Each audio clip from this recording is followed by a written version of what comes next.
Well, howdy do there, everybody. Welcome back. It's another week with Chipmunk of Power. That's me. The person who says strange things like howdy do. This week marks another video in my continuing series on the best-selling novels from every year in America, according to Publishers Weekly, since that is the furthest going back list that I could find. That's an awkward phrase. Okay, I'm not good at phrasing. In any case, today's novel is from the year 1906. It's from the year 1906. I had to look it up. I've done a few of these by now, and I'm already reading the next one, so I beg your pardon, I'm a little confused. So what else is new? Anyway, the best-selling novel of 1906, without further ado, drumroll please, is Coniston by Winston Churchill. I've said this before, I will say it again. Not that Winston Churchill. This Winston Churchill. Not that Winston Churchill. This Winston Churchill. Not that one. This one. This Winston Churchill was a very popular writer of the time, and he has already had several novels on this list. I don't think I mentioned, but his novel Richard Carvel reached the 3rd spot in 1899. And I've already covered The Crisis in 1901 and The Crossing in 1904, both of which reached the top spot. Therefore, I am not going to go into the history of the author, although I usually do that. Please see my video of The Crisis if you want to know more about the first or original, they were kind of alive at the same time, but the first well-known Winston Churchill. I would link it here, but I am not very technological. I'm sorry, I don't know how to do that. So if you go into my channel page, then there are playlists, and there's a best-selling novels playlist. It's pretty easy to find. Now, as to the novel itself, Coniston was published by the Macmillan Company in 1906, with several reprints in that same year. It is inscribed to M.H.C., who I presume would be his wife, the former Mabel Harlequin Hall. Illustrations, and there are the most in here that I have seen in any bestseller so far, are by Florence Scovel Shinn. She was born in 1871, and thus was approximately 33 to 34 years old when she drew these up. She did many magazine illustrations, and also an early edition of Mrs. Wiggs and the Cabbage Patch, and she became a philosophical writer in her later years. The novel itself, the plot. As ever by Churchill, it is a work of historical fiction.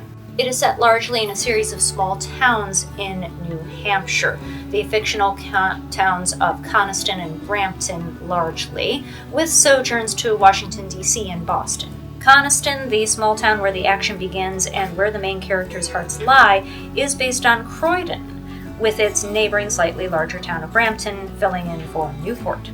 The plot concerns one Jethro Bass, who we meet as a young man in Coniston. Although still in his 20s and of humble beginnings, he has a shrewd mind and also several local people's mortgages in his pocket. The local minister's daughter, Cynthia Ware, falls in love with him, but turns him down when she learns of his mortgage holdings. His having power over his fellow villagers is something she finds far too concerning. She marries someone else, then passes away, and her husband, who is also of frail health, and their little daughter end up coming to Coniston. Bass becomes a friend to them both, and he ends up supporting Cynthia as an uncle after her father passes.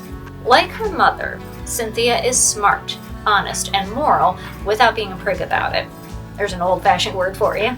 Knowing what she would think of them, Bass keeps his dealings from her as long as possible, but inevitably she does find out. And she goes to live with friends, attends finishing school, and ends up falling in love with the son of Bass's biggest rival. However, she is so good and moral that she refuses to marry him because she doesn't want to cause a rift between the son and the father. Now, as said, Bass and the father are political rivals. There's a big deal going, and they both want to get their way. Bass manages to use his machinations for good in the end by appearing to capitulate, but his terms are that his rival must give his consent to the marriage.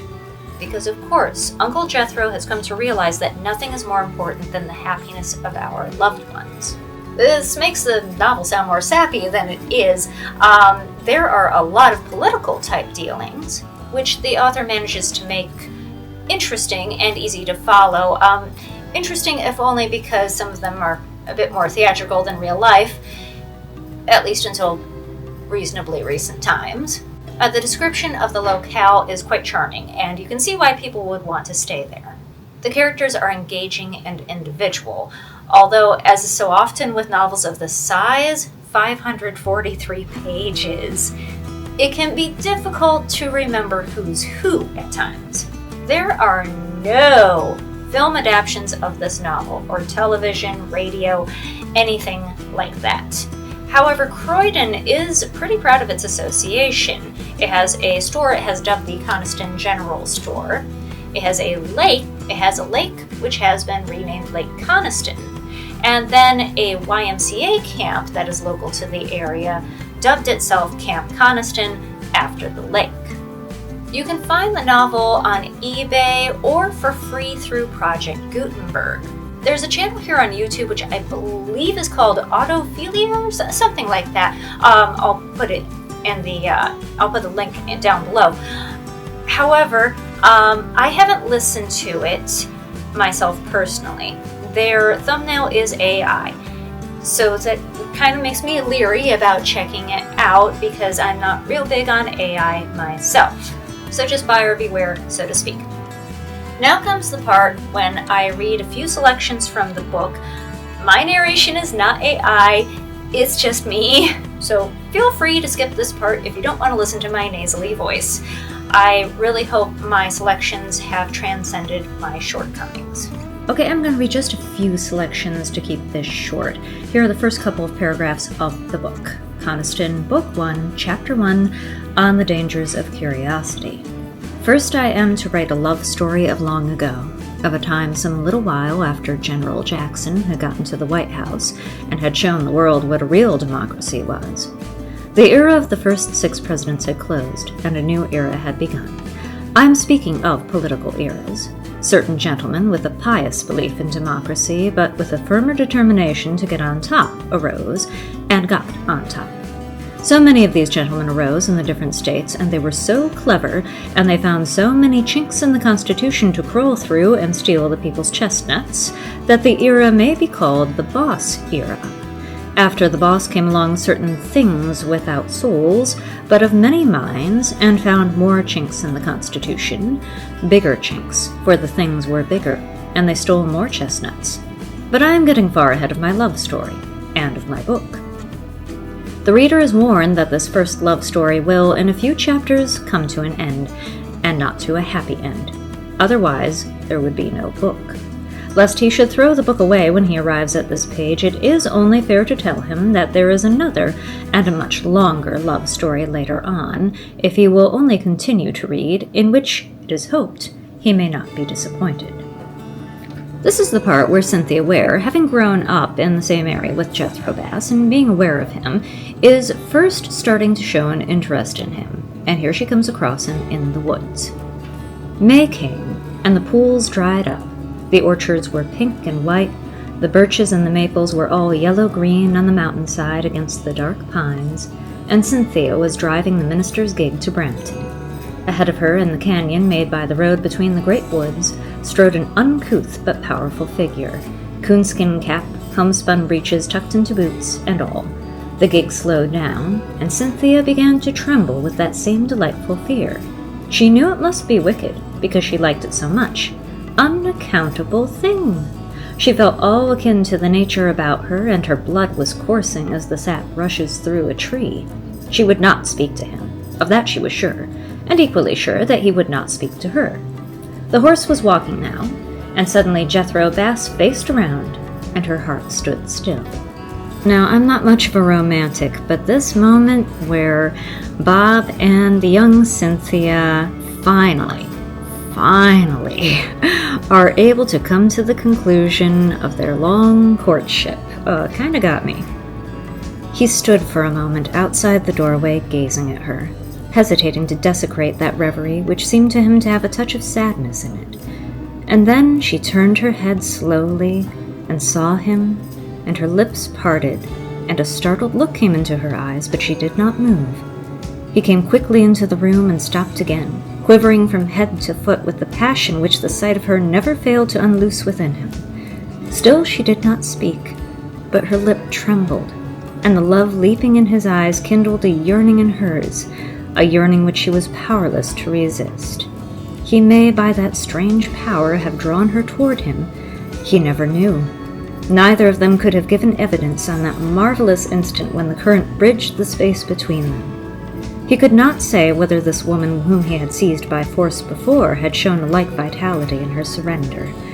He only knew that her arms were woven about his neck, and that the kiss of which he had dreamed was again on his lips, and that he felt once more her wonderful supple body pressed against his, and her heart beating, and her breast heaving. And he knew that the strength of the love in her which he had gained was beyond estimation. Whew, hot stuff.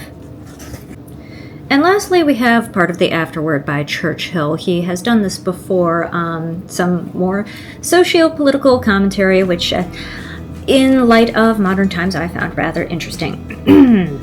Self-examination is necessary for the moral health of nations as well as men, and it is the most hopeful of signs that in the United States we are today going through a period of self-examination. We shall do well to ascertain the causes which have led us gradually to stray from the political principles laid down by our forefathers for all the world to see. Some of us do not even know what those principles were.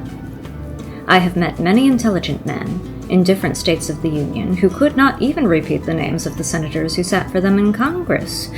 Macaulay said in 1852, "We now know, by the clearest of all proof, that universal suffrage, even united with secret voting, is no security against the establishment of arbitrary power." To quote James Russell Lowell, writing a little later, "We have begun obscurely to recognize that popular government is not in itself a panacea, is no better than any other form except as the virtue and wisdom of the people make it so.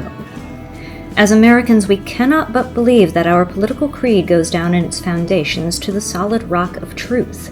One of the best reasons for our belief lies in the fact that, since 1776, government after government has imitated our example. We have, by our very existence and rise to power, made any decided retrogression from these doctrines impossible. So many people have tried to rule themselves, and are still trying, that one begins to believe that the time is not far distant when the United States, once the most radical, will become the most conservative of nations.